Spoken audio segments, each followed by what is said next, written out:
The 42nd Annual Kennedy Center Honors celebrating the towering musical influence of conductor Michael Tilson Thomas.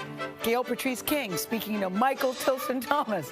I like all three names. You're watching an orchestra made up of an alumni from the New World Symphony, co-founded by Thomas.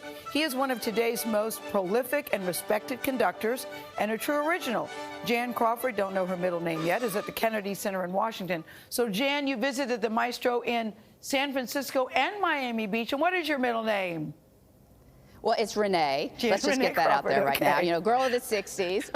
Okay. But yeah, we visited him in those two cities because Michael Tilson Thomas leads the New World Symphony in Miami, and then he's music director of the San Francisco Symphony. And he is just this kind of visionary throwback. I mean, he has learned from and worked with legends. And now this legend says it's his responsibility to take those voices of the musical giants and amplify them to create for the present and the future. There's a special language between conductor Michael Tilson Thomas and his symphony orchestra. And when that language is translated,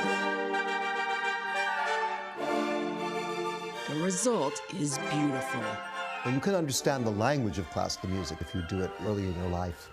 It's wonderful and easy and enriching forever. That enrichment did begin early for the man known as MTT.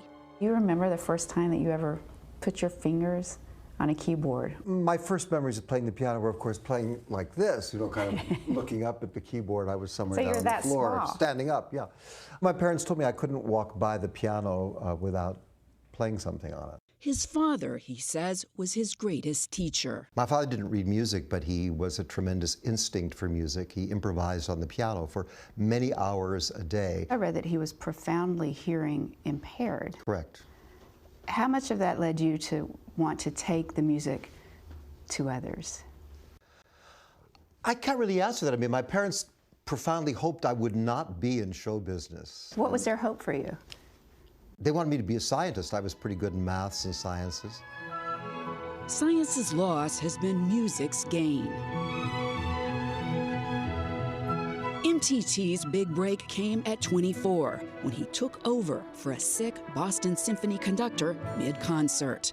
Critics predicted he'd be the next Leonard Bernstein, who was a mentor and friend. He's conducted orchestras all over the world, including in London, and for the last 25 years, he's been the music director of the San Francisco Symphony. A role he's stepping down from after this season. But MTT is also a maverick, a huge fan of the godfather of soul, James Brown,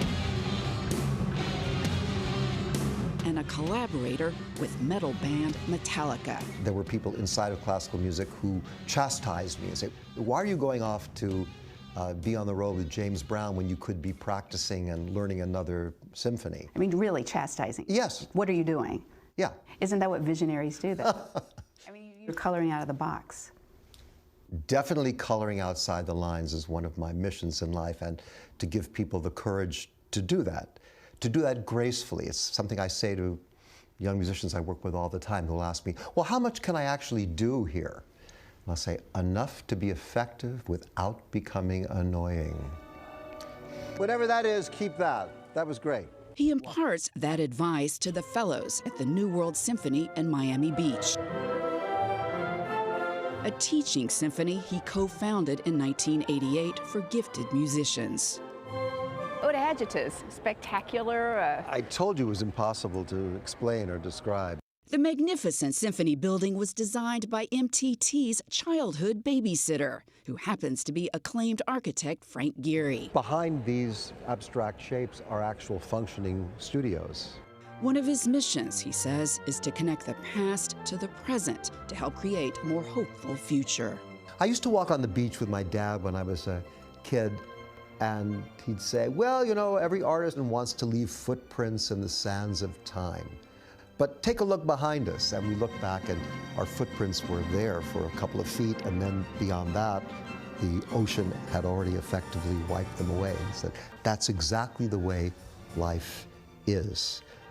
But there are ideas which do go forward. It's something that happened in a million little anonymous moments between people when they cared enough about their art to pass it on. And that's what I still believe.